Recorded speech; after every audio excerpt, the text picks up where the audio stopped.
Hi folks, this is Dr. Rob Cywes, the CarbAddictionDoc, and today we are doing the second part in a series of keto sexuality. The first video discussed the broad aspects, hormonal a little bit and functional, about female sexuality. In this video today, we're going to talk about male sexuality. And when it comes to male sexuality, I don't think it's any different, but it's better understood. And that is the mechanical, the hormonal, and the neurologic breakdown that men experience, that it's so much more obvious. You see, in female sexuality, let me back up a little bit. In male sexuality, it's talk about one thing, and that's the ability to have an erection. That's a very obvious, erectile dysfunction is a very obvious, visible thing to see. When it comes to females, that same erectile dysfunction can occur in the walls of the vagina and the clitoris, but it's not that obvious. The women experience it, find it very difficult to articulate because of the pressures on female sexuality. But I believe that the female sexual organs work almost identically to the males, and there is what I call erectile dysfunction equivalent in females. So what I'm going to talk about now applies equally to the females. I didn't discuss it in the last video, but I'm going to discuss it, and I think there's plausibility in both sides. But the erectile dysfunction that a lot of men experience occurs from a variety of different reasons. Number one, they say it's age-related, that 60-year-olds have far greater ED than 40-year-olds. And I don't buy that. I think that's garbage. I think the statistics are true, but the reasons are not because of age. It's because of disease process. The second part is there is a hormonal functional component and a neurologic component to erectile dysfunction. The classic erectile dysfunction comes from patients who have their prostate operated on, who have pelvic operations, where they sever the nerves. And at first you can get retrograde ejaculation, where you ejaculate back into your bladder rather than out the front of your penis. But then also the worst part of that is erectile dysfunction. That is a pure neurologic, anatomical, a surgeon has cut those nerves. And I do think that the same thing occurs in women. Hysterectomies and surgical surgeries in the pelvis of women are so common. The majority of women have had some sort of female surgery. And although it's not as explicit as erectile dysfunction, the same dysfunction happens when those nerves are cut during a hysterectomy. But I'll leave that to more specialists in that field. But it's just something to think of. And it's always something to think about when you're going to have a hysterectomy is, how will this function? How will this affect me sexually? But for the boys, it's so important when you're going to have your prostate operated on, when you're going to have a colon resection for cancer or for other disease, when you're going to have surgery of your pelvis, make sure that the doctor, the surgeon, understands and respects the erectile neurologic bundle, because it can be lost.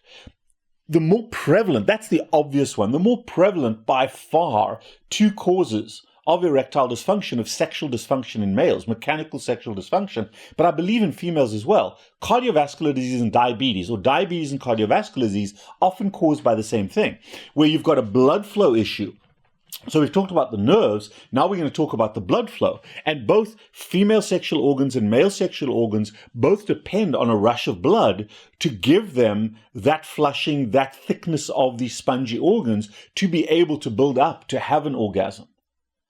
And diabetes affects the blood flow, as does cardiovascular disease. Hypertension, cardiovascular disease, diabetes, which are all a direct consequence of chronic excessive carbohydrate consumption, insulin resistance and hyperinsulinemia in males and females, is the commonest cause of erectile dysfunction. And in fact, an anecdotal story here, a very close friend of mine, a female friend of mine, she actually works in the field. She's works in the field with us. A few years ago, her husband started experiencing erectile dysfunction. And they were going through a rough patch. And while she and I talked about it, she knew that what I did, she talked to me about it. Her husband was not able to talk to anybody. And this is the problem with a lot of guys, that we're all proud about things, and there's so much is made of our manhood and the size of our penis and our erectile dysfunction and getting it up, and that when you're not able to do that, the embarrassment, especially if you do not have a great degree of self-esteem and self-confidence, you're not able to talk to anybody, let alone a doctor, about it. So you get all panicked. And often the most common cause of that erectile dysfunction is diabetes or cardiovascular disease. hypertension, and now you're getting into your 40s and your 50s, and you've got cardiovascular disease, And you don't want to talk to anybody about erectile dysfunction, but it's more disturbing often to the guy than it is to their partner. But now they're not having sex, it's affecting their relationship, they're having a struggle. So he says, okay, I'm going to order some Viagra from Canada. And you can buy these prescriptions in little brown bags all over the place. You get advertisements all over the place for the discreet way of dispensing this medication. But they're dispensing a highly toxic, a highly vasoactive medication to someone that has a reason for having erectile dysfunction, especially if it's new onset. And it's either diabetes or cardiovascular disease. So now you're giving them this massive vasoactive drug. And for him, it was Viagra and then sildenafil or whichever the one was you take every day. And as part of, well, I'm a little overweight, I've got a little cardiovascular disease, I've got ED, I'm going to start exercising. So he starts going to the gym. But he's taking the prostaglandin medication every single day. Massive vasoactive medication, Viagra. 3 weeks in, he's found dead on the floor of the gym. Dead on the floor of the gym, most likely related to the consumption of Viagra, on top of his heart disease that caused his ED. So folks, this is not an innocuous disease. And if you've got the problem, if ED is the issue, consult with a doctor, not someone who's going to push a pill at you to fix your ED, but someone who's going to look at you globally to say, okay, why do you have this and what is your cardiovascular risk? Because those doctors that advertise themselves on TV, this cloak and dagger bullshit, where they prescribe, you call them up and they check on you and they give you a prescription, you may end up dead with a big boner. And I know that sounds silly, but that's the reality. Don't do that to yourself. You've got ED for a reason. And you want to exclude cardiovascular disease and diabetes, especially if you started gaining a bit of weight and your blood pressure's up and you've got an out-of-control relationship with sugar and starch. Understand that that is a symptom of disease. And don't correct it with a highly cardiotoxic vasoactive drug, because you don't want to end up dead. Now, on top of the mechanical dysfunction, on top of that vasoactive dysfunction, and there's less available for females, a lot of doctors will put them on testosterone. A lot of my male patients, because of hyperinsulinemia, that blocks the formation of steroid hormones, just like we see in PCOS in females, in the males, they get low T, low testosterone. Well, low testosterone is a direct consequence of hyperinsulinemic blockade of steroid hormone production, where cholesterol doesn't get turned into testosterone, it goes down the estrogen pathway. And there's a particular look of an estrogenic male. They look more feminine, they've got a lot of fat under their skin rather than inside their bellies. And that's estrogen with low testosterone. Now, I can tell you categorically on my low T patients who come off carbohydrates, within 1 to 2 years, they can double or triple their testosterone level naturally by becoming insulin sensitive. Yes, it takes time, but it didn't take a couple of days to get to the point of low T. That evolved over a decade or two. And you can correct it within 1 to 2 years. To the extent that it affects erectile dysfunction, that can be debated, but definitely your testosterone can come up very easily if you become insulin sensitive. But what do these guys do? They go and see the same doctor and they get shots, they get gels, they get pills, they get all kinds of testosterone or male enhancement supplements. And giving yourself testosterone as an isolated hormone where the testosterone levels are always up is as dysfunctional as being hyperinsulinemic. So you're creating all of these static hormonal environments where your hormonal flow should be cyclical. It should ebb and flow like the tides.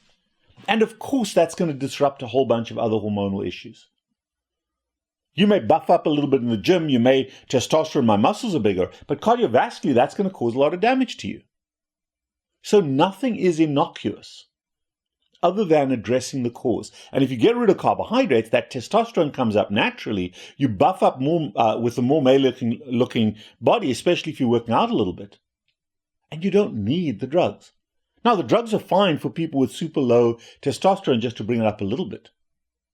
But understand the cause. So it's fine to take the medication while you're working on the cause.